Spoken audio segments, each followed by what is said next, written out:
ಊಟ ತಗೊಂಬಂದು ಕೊಡ್ತೀನಿ ಅಂದ್ರೆ ಅದಕ್ಕೂ ಬೇಡ ಅಂತೀಯ. ನನ್ ಮೇಲೆ ನನ್ ಕೋಪನ ಊಟದ ಮೇಲೆ ಯಾಕೆ ತೋರಿಸ್ಬೇಕು? ಕೋಪ ಮಾಡ್ಕೊಳಕ್ಕೂ ನನ್ಗೆ ಅಧಿಕಾರ ಇಲ್ಲ ಅನ್ನೋ ತರ ಮಾತಾಡ್ತಿದ್ಯಲ್ಲ ಸುಬ್ಬು. ಸುಮ್ನೆ ಮಾತ್ಯಾಕೆ ಬಿಡು. ಮಗಳ ಮನೆಯಲ್ಲಿ ಸ್ವಲ್ಪ ಊಟ ಮಾಡ್ಕೊಂಡು ಇದ್ ಬಂದಿದ್ರೆ ನಿನ್ ಸ್ವಾಭಿಮಾನದ ಮೂಟೆ ತೂತಾಗ್ಬಿಡ್ತಿತ್ತು ಅಲ್ವಾ?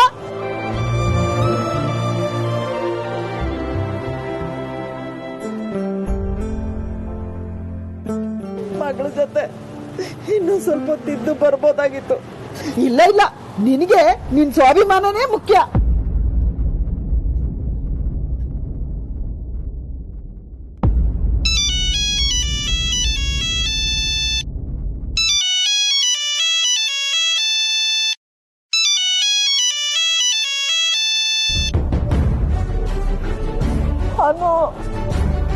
ಮಾತಾಡು. ಏನಂತ? ನನ್ಗಿನ್ನೂ ಸುಳ್ಳು ಹೇಳಕ್ ಆಗಲ್ಲ ಸುಬ್ಬು, ನಾನ್ ಮಾತಾಡಲ್ಲ. ಏನಕ್ಕೆ ಫೋನ್ ಮಾಡಿದ್ದಾಳೆ ಅಂತ ನಾದ್ರೂ ಕೇಳೆ. ಮನೆಗ್ ತಲುಪಿದ್ರ ಊಟ ಮಾಡಿದ್ರ ಅಂತ ಕೇಳ್ತಾಳೆ. ಏನ್ ಹೇಳಿ ನಾನು?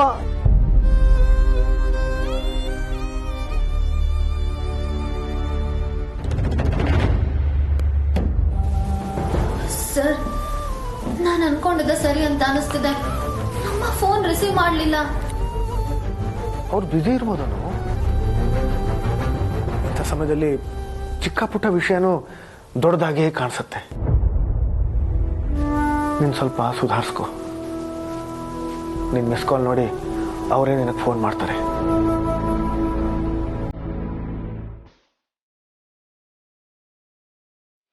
ವಾಪಸ್ ಮಗಳಿಗೊಂದು ಫೋನ್ ಮಾಡು ಪುಷ್ಪ. ಏನಾಗೋಯ್ತು ಅಂತ ಗಾಬರಿ ಪಟ್ಕೊಂಡ್ಬಿಡ್ತಾಳೆ. ಫೋನ್ ಮಾಡ್ಲಿಲ್ಲ ಅಂದ್ರೆ ಗಾಬರಿ ಮಾಡ್ಕೊತಾಳೆ ಅಂತ ಗೊತ್ತು. ನಾವು ಮನೆ ಮಾರಿ ಬೀದಿಗೆ ಬಂದಿರೋ ವಿಷಯ ಅವಳಿಗೆ ಗೊತ್ತಾದ್ಮೇಲೆ ಅವಳು ಎಷ್ಟು ಬೇಜಾರು ಮಾಡ್ಕೊತಾಳೆ ಅಂತ ಗೊತ್ತಿದ್ಯಾ ನಿನ್ಗೆ? ಪುಷ್ಪ, ನನ್ನ ಮಗಳಿಗೆ ನೋವಾಗಬಾರ್ದು ಅಂತಾನೆ ಹೇಳ್ತಾ ಇರೋದು. ಅವಳಿಗೊಂದು ಫೋನ್ ಮಾಡು ಅಂತ. ಮಾತಾಡು. ಮಾತಾಡೆ.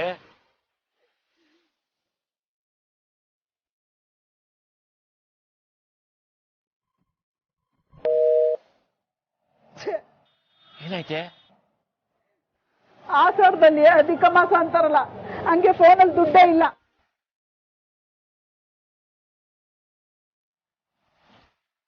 ಇದು ಚಿಕ್ಕ ಪುಟ್ಟ ವಿಷಯ ಅಲ್ಲ ಸರ್. ನಮ್ಮ ಅಪ್ಪ ಅಮ್ಮ ಏನು ಅನ್ನೋದು ನನಗ್ ಚೆನ್ನಾಗ್ ಗೊತ್ತು.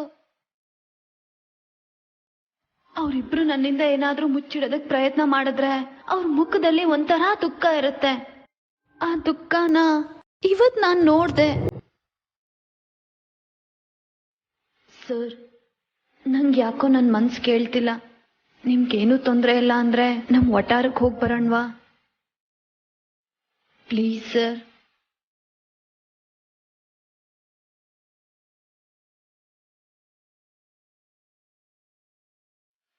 ಈಗ್ಲ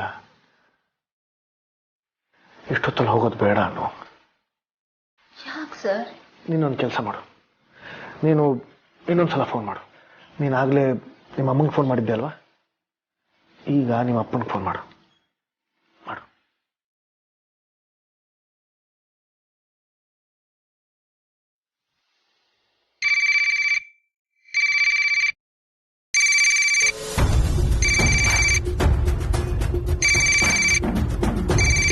ಅನು ಕಣೆ.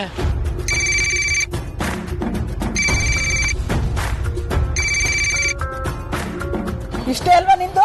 ನನಗ್ ಮಾತ್ರ ಉಪದೇಶ ಮಾಡು, ನಿನಗ್ ಮಾತ್ರ ಬೇರೆನೇ. ಮಗಳ ಹತ್ರ ಈಗ ಸುಳ್ಳು ಹೇಳಕ್ ನಿನ್ ಕೈಲಿ ಆಗ್ತಿಲ್ಲ ಅಲ್ವಾ?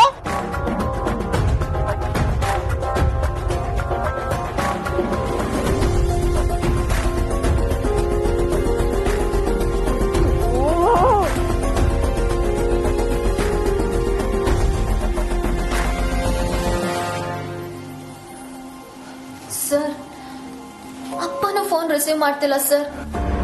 ಸರ್, ಎಲ್ಲೋ ಏನೋ ಆಗಿದೆ ಸರ್. ನನಗ್ ಸಮಾಧಾನ ಆಗ್ತಿಲ್ಲ. ನಾನು ಈಗಲೇ ರಮ್ಯಂಗ್ ಫೋನ್ ಮಾಡಿ ಅಲ್ಲಿ ಏನಾಗಿದೆ ಅನ್ನೋದನ್ನ ತಿಳ್ಕೊತೀನಿ. ಅನು, ನೀನು ಹೀಗೆ ಎಲ್ರಿಗೂ ಫೋನ್ ಮಾಡಿ ಭಯ ಪಡಿಸೋದು ಸರಿಯಲ್ಲ.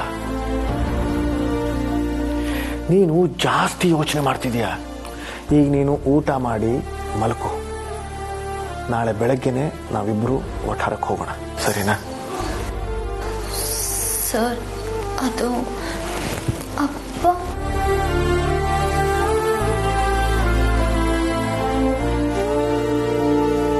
ಯೋಚನೆ ಮಾಡಬೇಡ, ಏನೂ ಆಗಿರಲ್ಲ, ಏನು ಯೋಚನೆ ಮಾಡಬೇಡ.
ರವಿ, ಅಲ್ಲಿ ಯಾರಾಗಿದ್ದಾರೆ? ಊಟ ಕೊಟ್ಬಿಟ್ಟು ಬರ್ತೀನಿ.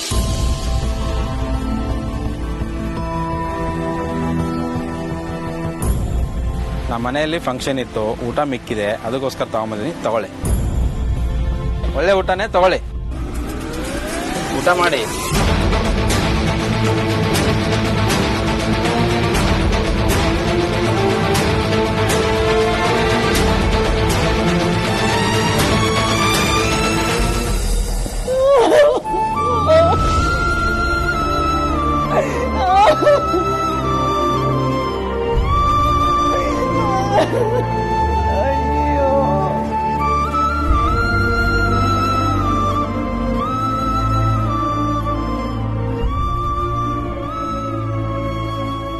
ಪರಮಾತ್ಮನ ಆಟ ನೋಡಿದ್ಯಾ ಪುಷ್ಪ? ಸ್ವಾಭಿಮಾನ ಅಂತ ನೀನು ಮನೆ ಮಾರಿ ಹೊರಗೆ ಬರ್ಬೋದು, ಆದ್ರೆ ಅನ್ನ ಕೈಗೆ ಸಿಕ್ಕಿದಾಗ ಬಿಸಾಕ್ಬಿಡ್ತೀಯಾ? ಆ ಧೈರ್ಯ ನಿನ್ಗಿದ್ಯಾ ಅಂತ ಕಿಂಡಲ್ ಮಾಡ್ತಾ ಇದ್ದಾರೆ. ನನ್ಗೆ ಅವಮಾನ ಆದ್ರೂ ಪರವಾಗಿಲ್ಲ, ಆದ್ರೆ ಈ ಅನ್ನಕ್ಕೆ ನಾನು ಅವಮಾನ ಮಾಡಲ್ಲ.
ಈಗಲೂ ಅಪ್ಪ ಅಮ್ಮನ ಬಗ್ಗೆನೇ ಯೋಚನೆ ಮಾಡ್ತಿದ್ದೀಯಾ? ನನ್ನ ಮನ್ಸನ್ನ ನನ್ನಿಂದಾನೇ ಸಮಾಧಾನ ಮಾಡೋಕ್ಕಾಗ್ತಿಲ್ಲ ಸರ್. ಅದಕ್ಕೆ ನಾನು ಇದೀನಲ್ಲ, ನಿನ್ನ ಮನಸ್ಸು ನನ್ನ ಮಾತು ಕೇಳಲ್ವಾ?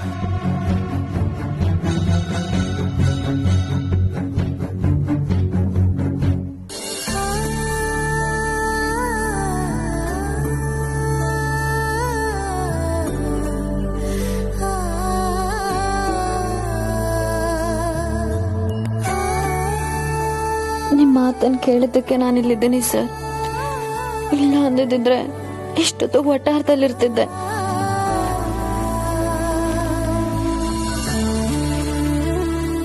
ಆರೋಪ ಮಾಡ್ತಿದ್ದೀಯಾ? ಸರ್, ನಾನು ನಮ್ಮಪ್ಪ ಅಮ್ಮನ ನೋಡೋವರೆಗೂ ನಾನು ಹೀಗೇನೆ. ದಯವಿಟ್ಟು ನನ್ನ ಸಹಿಸ್ಕೊಳ್ಳಿ. ನನ್ನ ಅಪರಂಜಿ ನೀನು ಹೇಗಿದ್ರು ನಾನು ಸಹಿಸ್ಕೋತೀನಿ. ಆದರೆ ನಿನಗೆ ನೀನೇ ಹೀಗೆ ನೋವು ಮಾಡ್ಕೊಳ್ಳೋದನ್ನ ನಾನು ಸಹಿಸ್ಕೊಳ್ಳಲ್ಲ.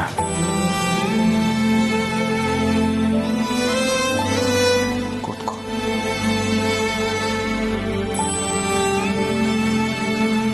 You just don't worry. They will be fine. ನಾವು ನಾಳೆ ಬೆಳಗ್ಗೆನೆ ಅವರನ್ನ ನೋಡಕ್ ಹೋಗೋಣ. ನಾಳೆನಾ? ನಾಳೆ ಹುಟ್ಟೋ ಸೂರ್ಯ ಒಳ್ಳೆಯದನ್ನೇ ತರ್ತಾನೆ ಅಂತ ನಂಬು.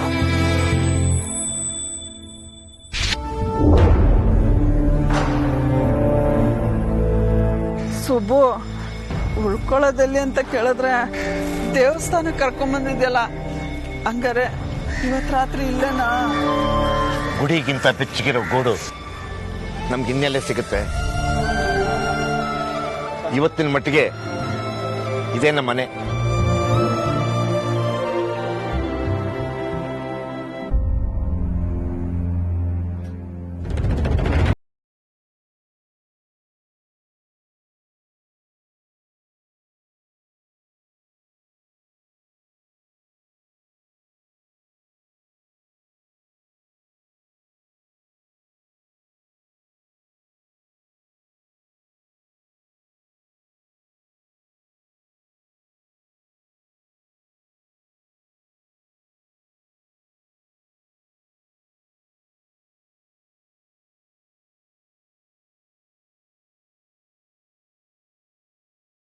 ಆ ಜೋಗ್ತವಂಗೆ ಮುಂಚೆನೆ ಗೊತ್ತಿತ್ತು ಅಂತ ಕಾಣುತ್ತೆ.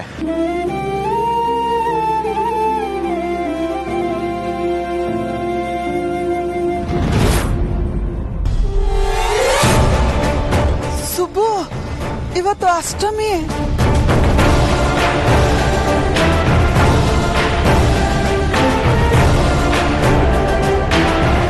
ಏನು ಹೇಳ್ತಿದೀಯ?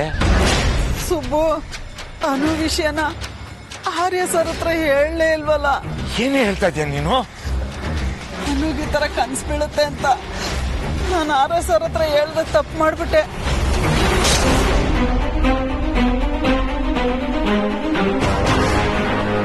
ರಾತ್ರಿ ಅವಳಿಗೆ ಮತ್ತೆ ಆ ಕನ್ಸು ಬಿದ್ರೆ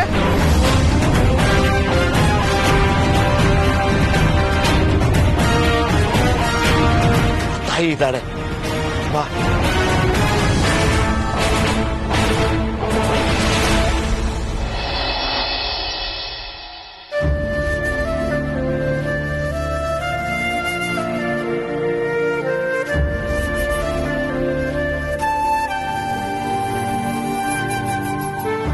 ಆಯ್ತು ಕಣೆ, ನೀನು ಆರ್ಯ ಸರ್ಗೆ ವಿಷಯ ಹೇಳಿಲ್ಲ ಸರಿ, ಆದ್ರೆ ನಾವೇನ್ ಬೇಕು ಬೇಕು ಅಂತ ಈ ವಿಷಯನ ಮುಚ್ಚಿಟ್ಟಿಲ್ವಲ್ಲ. ಆದ್ರೂ ಮಧ್ಯರಾತ್ರಿಲಿ ಅನು ಬೆಚ್ಚ ಬಿದ್ದಿದ್ರೆ ಅಳಿಂದ್ರು ಏನ್ ಅನ್ಕೊಳಲ್ಲ. ಈ ವಿಷಯನ ಮುಚ್ಚಿಟ್ಟಿದ್ದಾರೆ ಅಂತ ಅನ್ಕೋತಾರೆ. ಯಾರಿಗೆ ಗೊತ್ತು, ಈಗಾಗಲೇ ಮಗಳು ಈ ವಿಷಯ ಹೇಳಿದ್ರು ಹೇಳಿರ್ಬೋದಲ್ವಾ. ಅದನ್ನೇ ಒಂದ್ಸಲ ಹೇಳಿರ್ಲಿಲ್ವಾ, ನಮ್ಮಿಬ್ಬರ ಮಧ್ಯೆ ಯಾವುದೇ ಮುಚ್ಚುಮರೆ ಇರಲೂಬಾರ್ದು ಅಂತ. ನನಗನ್ಸೋ ಪ್ರಕಾರ ಅನು ಈ ವಿಷಯನ ಹೇಳಿರ್ತಾಳೆ. ನೀನು ಚಿಂತೆ ಮಾಡಬೇಡ. ಆದ್ರೂ ನನ್ಗೆ ಯಾಕೋ ಸಮಾಧಾನ ಇಲ್ಲ ಸುಬ್ಬು. ಈ ವಿಷಯನ ಅವ್ರಿಗೆ ಹೇಳ್ದೆ ನಾನು ಹೇಗ್ ಮರ್ತೆ. ಈ ದೇವಸ್ಥಾನ ನೋಡಿದ್ಮೇಲೆ ನನಗೆ ನೆನಪಾಗಿದ್ದು. ಇದು ಕೂಡ ನೀ ನಂಬೋ ಆ ದೇವ್ರ ಲೀಲೆ ಇರಬಹುದು ಬಿಡು. ಮದ್ವೆ ಆದ್ಮೇಲೆ ಎಲ್ಲ ಸರಿ ಹೋಗುತ್ತೆ ಅಂತ ಜೋಗ್ತವ ಹೇಳ್ತಿದ್ಲಲ್ಲ, ಅನುಗೆ ಇನ್ಮೇಲೆ ಈ ರೀತಿ ಕನ್ಸು ಬೀಳ್ದೇ ಇರ್ಬೋದು. ಏನಂತೀಯ ಸುಬ್ಬು? ಇರ್ಬೋದು ಪುಷ್ಪ. ಅಕಸ್ಮಾತ್ ಕನ್ಸು ಬಿದ್ರು ಅಳಿಯಂದ್ರು ತಿಳುವಳಿಕೆ ಇರೋರು ಎಲ್ಲ ನೋಡ್ಕೋತಾರೆ. ನೀನೇನು ಚಿಂತೆ ಮಾಡಬೇಡ.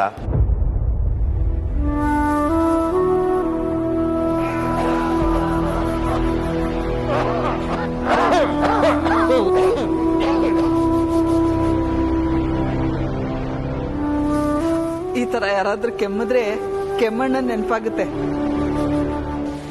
ಕೆಮ್ಮಣ್ಣನ ಕೆಮ್ಮು ನಮ್ಮ ಒಟ್ಟಾರಕ್ಕೆ ಒಂದು ಶೋಭೆ. ನಿನ್ನ ಮುಖದಲ್ಲಿ ನಗು ನೋಡಿ ಏನೋ ಒಂಥರ ಧೈರ್ಯ ಬಂದಂಗೆ ಆಗ್ತಾ ಇದೆ ಕಡೆ. ನಾಳೆ ಬೆಳಗಾಗಿದ್ದು ನಾವು ಇದ್ಕೊಳ್ಳೋದಕ್ಕೆ ಒಂದು ಮನೆ ವ್ಯವಸ್ಥೆ ಮಾಡಬೇಕು. ಆದ್ರೂ ಸುಬ್ಬು, ನಮ್ಮ ಒಟ್ಟಾರದ ಮನೆ ನಮ್ಗೆ ಸಿಗಲ್ಲ ಅಲ್ವಾ ಸುಬ್ಬು?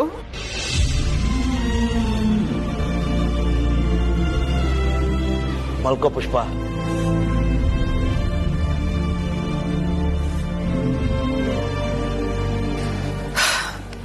ನಮ್ಮ ಮನೆ ಬಿಟ್ಟು ಎಷ್ಟು ವರ್ಷ ನಾನು ಎಲ್ಲೂ ಮಲಗಿಲ್ಲ. ಈಗಿಲ್ಲಿ ನಿದ್ದೆ ಬರುತ್ತೋ ಇಲ್ವೋ ಗೊತ್ತಿಲ್ಲ. ತಾಯಿ ಸನ್ನಿಧಾನದಲ್ಲಿ ಇದ್ದೀವಿ, ನಿದ್ದೆ ಬರುತ್ತೆ, ಮಲ್ಕೋ.